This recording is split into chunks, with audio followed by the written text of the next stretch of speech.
All right, welcome back. And it's getting exciting now because we only have 1 day left before the 1.5 anniversary starts. Maintenance begins around 8 a.m. Pacific Standard Time, so make sure that you collect everything from your outpost defense and you do your dailies before maintenance starts because you won't be able to log in until way past your dailies have finished and maintenance is done. And that's around 3 p.m. Pacific, if I'm not mistaken.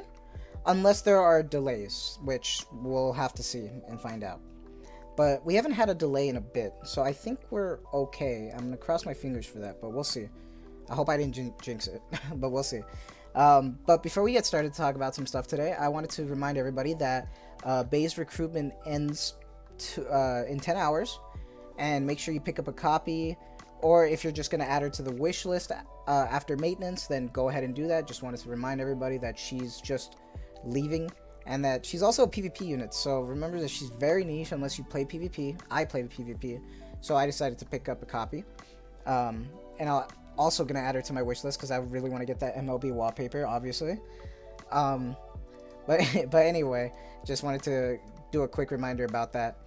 And Shift Up tweeted out about the new mini game that we learned during the 1.5 anniversary, and I talked about that a little bit in previous videos, but we got a bit more explanations on how the game's gonna work and stuff, which is cool. And it's don't forget it's called For the King, and it's a tower defense mini game. Think about like Bloons tower defense and stuff. And I'll put it on screen while I talk about it, but basically the first section for parts 1 and 2, if you don't want to read it, it basically talks about how you can select a tower and then you can select and confirm which one you want to build and stuff, and then start the wave, just like Bloons tower defense, where you literally have like a wave of like these chibi looking enemies, and then your little tower kills them and stuff, and you have to make sure that they don't get to the end of the path of whatever your map is, right?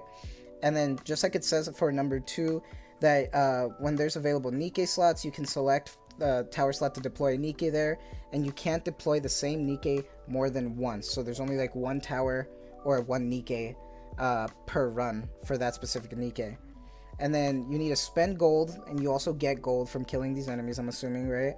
And then the more Nikke slots you unlock, the more expensive the next slot becomes. So that's interesting, because I feel like some games it doesn't really matter, it's just stuff just it's more expensive, but because this is like specifically Nikkes and not just like a different weapon, that's why the cost is up there. But that's pretty cool. And what's found interesting is that right below it talks about how you can use your Nikke's burst skills after deploying them, and then you can put them in a spot to cast their burst skill, like wherever you want. And there's a cooldown just like how normal Nikke is, and even if you try to remove that Nikke to try to like see if you can cheese it, it won't happen. There's the cooldown's still gonna happen even after you remove her. So I just wanted to let you know, just in case you were trying to be slick about it. And then just like Bloons tower defense, I'm sorry, but that's the game I grew up with for a tower defense game. It's what made me like tower defense games. But for number 4, it talks about how you can upgrade your towers, and then when they get max strength, they also evolve and you get different abilities, so it entices you to actually level up those towers so you can make use of those new abilities. And something similar with 5 is that they talked about how there's going to be new passives and stuff, and that when you upgrade those tower skills, they can be upgraded as well, and you can take advantage of the actives and the passives, which is cool. And then you can upgrade skills in the upgrade page, and then they can enhance the tower's basic abilities, just like, you know, normally upgrading anything, right? And then it says that what you're going to be using are broken cores that are used for upgrading, and they become obtained as first clear rewards of all stages in For the King. So I guess these are the little rewards that you get per stage. It's just like some core dust and some little modules that you use for like equipment and stuff, which is cool. It's freebies, right? So who really cares? But actually, right below it, I really wanted to talk about this, is the rewards that we're getting, which is pretty generous.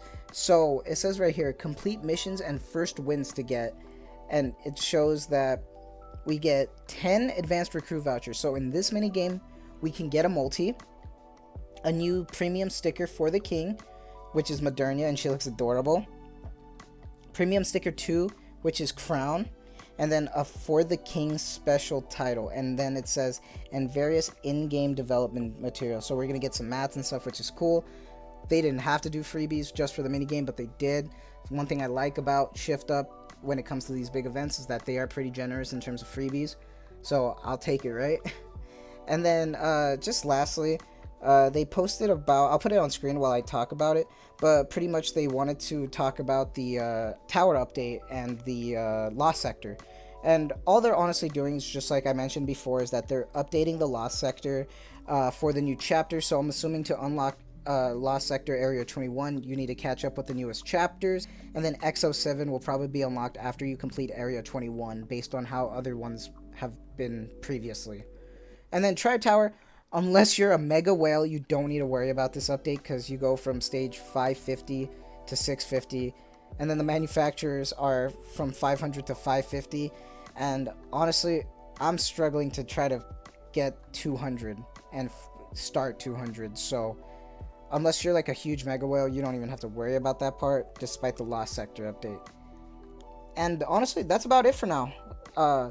If we get maintenance dev notes at the start of maintenance, then I'll post another video, and if it's after, then I'll post it after, but who knows. But that's it for me. Just wanted to do a quick little update for everyone to get an idea of what's going to be happening for tomorrow and what you're going to see in game. But that's it for me. So you guys have a good night, good day, wherever you're from. Stay safe and take care. See you soon.